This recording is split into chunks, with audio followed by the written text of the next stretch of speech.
So anyway, to go back to the Ark of the Covenant, Aaron built the Ark of the Covenant, and in order to contain the covenant, which was the 5 scroll books that were given to Moses and the 2 tablets of stone with the 10 commandments on.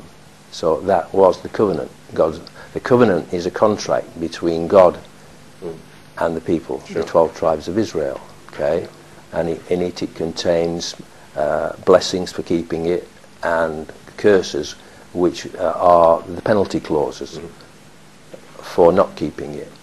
And all of that was kept in the Ark of the Covenant. So the Ark of the Covenant contains the law, statutes, judgments, economic policy, agricultural policy, the healthy, balanced diet, the history of the tribes of Israel, and the tablets of stone. Okay, so that, how long after that the Ark of the Covenant was created was it that it was placed in Solomon's temple? Well, they went through the wilderness for 40 years, right, carrying the stone on the pole and also carrying the Ark of the Covenant for 40 years. And then eventually, under King David, they had what was known as the tabernacle, which is also described in the Old Testament, which was made with cloth and curtains and frames, like a tent type of thing. And then eventually Solomon built, King David's son Solomon built the temple on Mount Moriah in Jerusalem, and the Ark was placed inside what was known as the Holy of Holies. The temple itself, the outer court of the temple, is known as the Holy Place, but the inner sanctum is known as the Holy of Holies, and that's where the Ark of the Covenant was kept. And that is the Holy of Holies, that particular spot, because that was where, hundreds of years previously, Abraham had built an altar to sacrifice his son Isaac.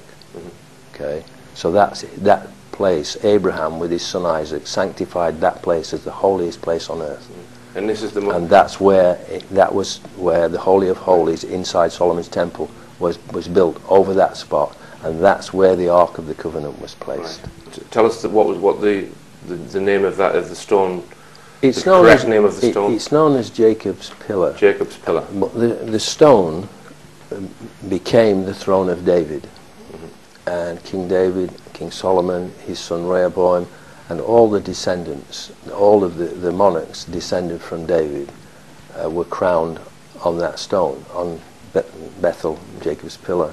And how many years were you talking about? Hundreds of years? Well, yeah. David was around about 1000 BC, and the temple was destroyed in 588. King Nebuchadnezzar of Babylon destroyed the temple in 588 BC.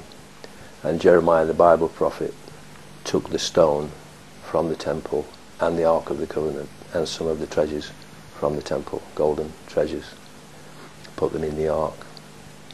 Not the stone in the Ark. Not the stone in the Ark. But the other stuff. Right. And took the king's daughters and some other people down into Tanis in Egypt. And that's why the film Raiders of the Lost Ark begins in Tanis in Egypt, looking for the Ark of the Covenant.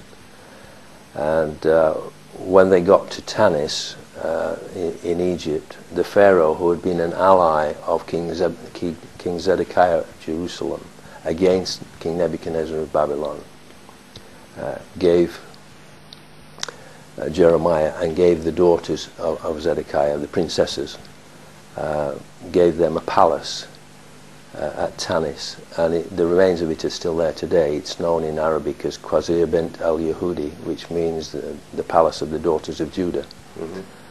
And they lived there for a number of years until Nebuchadnezzar of Babylon had pacified Judea.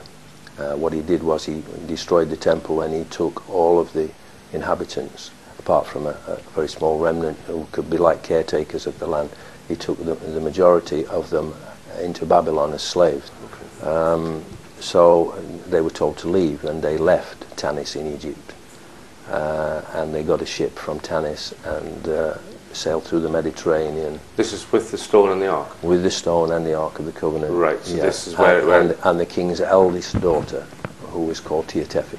So it comes up from Egypt to the Mediterranean. Yeah, yeah. Now, I interviewed a historian called Alan Wilson, and he believes that, you know, that the Ark came up to, he believes that it ended up in Wales after it came up, to, you know, from the Mediterranean. Yeah. So take it from there as to what research you've done as to where you think it was taken. It came through the Straits of Gibraltar. They stopped at Gibraltar for 5 months, changed ships, and then eventually, because they had to wait for the weather and the currents and things, and they sailed up and they stopped off in northern Spain and spent some time there. Can I just interrupt you there, Muad'Dib? You know, it seems likely that the Ark of the Covenant could be in the British Isles if the Stone of Destiny ended up here. Absolutely. And the two were supposedly together. Yeah. What's the evidence that they were moved together? I mean, what documentation actually explains this, that they were kept together out of Israel? Sorry, out of Egypt. Out of Egypt. Is that accepted knowledge? It's in the Bible. It's in the Bible that the pillar and the ark were there. Right. At the time of Jeremiah. So we can discount the theory that the Ark of the Covenant is in Axum, in Ethiopia. Okay. So it comes up to Northern Europe. Yes. Tell us what happens then. Did it land in Cornwall, or you believe? First of all, yes. They when they were sailing from Spain and they were heading for Ireland, a storm blew up for a week and broke the oars and the rudder, and they couldn't steer the boat, so that only God could steer the boat. And he steered the boat where he wanted it to go, which was into Penzance Bay. In Penzance Bay there's an island, a small island that you can walk out to at low tide, called St. Michael's Mount, and next to it on the shore is a small town called Marazion. Well, Marazion. Marazion, yes, exactly. Zion. Yeah. Well, the ruler of Cornwall at that time was called Elatha, and they knew that they were part of the 10 lost tribes of Israel, and that Britain, including Ireland, at that time, the descendants of Dan, who was one of the 12 tribes of Israel, the father of one of the 12 tribes of Israel, had populated Ireland, the Danites. And in Ireland they were known as the Tuatha De Danann, which means the tribe of Dan.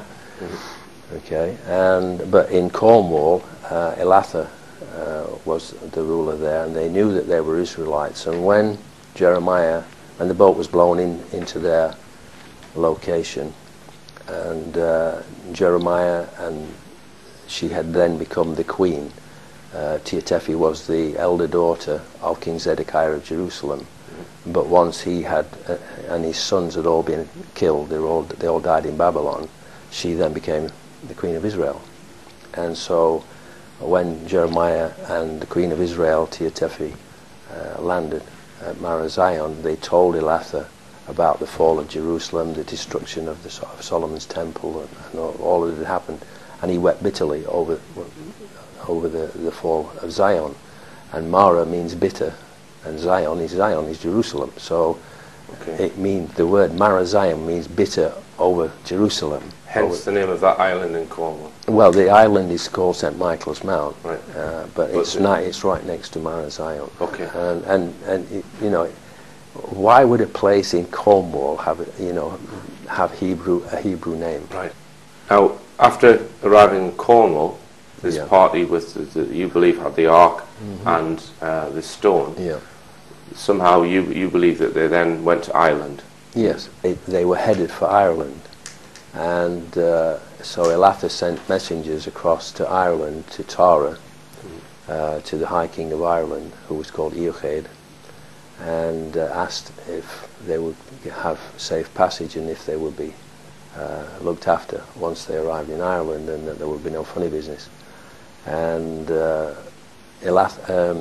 Eochaid, who was the High King of Ireland at Tara, when he got the message, recognized it as the fulfillment of a vision that he'd been given as a small boy.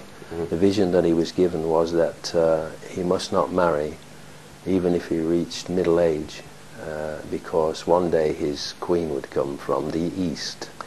And so Elatha sent an armada of ships and soldiers to make absolutely sure that she was safe.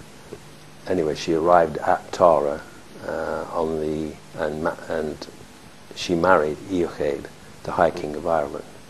So can I interrupt there? In 583 BC. This would a classical historian agree with that, or is this queen landed in Tara with the stone? There are legends in Ireland, yes, about this, right? And about an old man coming with a box, right, which is the ark, and a stone, and the princess and all of that, the queen, and the marriage and all of that. Yes, right. That's in the records, and they were married over the Coronation Stone, the Stone of Destiny, on the inauguration mound at Tara, on the hill of Tara, on the 21st of June of 583 BC.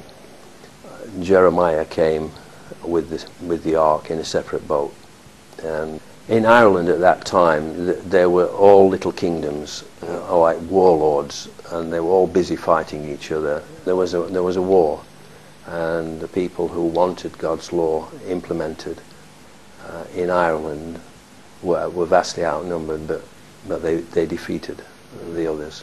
And once it was safe, then Jeremiah came with the Ark of the Covenant, and they built what we would today term a university on the hill of Tara.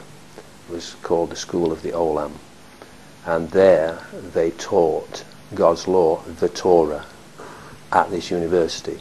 And all of the major families in Ireland would send their firstborn, their eldest son, to Tara to be taught the Torah, the law. And that's why the hill became known the Hill of the Torah, or Tara. It is now the Hill of Tara, but that's a corruption of the word Torah. Mm-hmm. And you believe the ark was put underneath that hill? Yes, yeah. Right. And was the stone with the ark at that point? Or? No, the stone, well, they were both on the hill of Tara, mm-hmm, of Torah, but the stone was kept on the inauguration mound, so right, that all of the kings of Ireland could be crowned on it, mm-hmm, just as David and Solomon and all sure, of their descendants had been crowned on it, including Sheatefi. They made an underground chamber on the hill of Torah in which to place the Ark of the Covenant for its safety.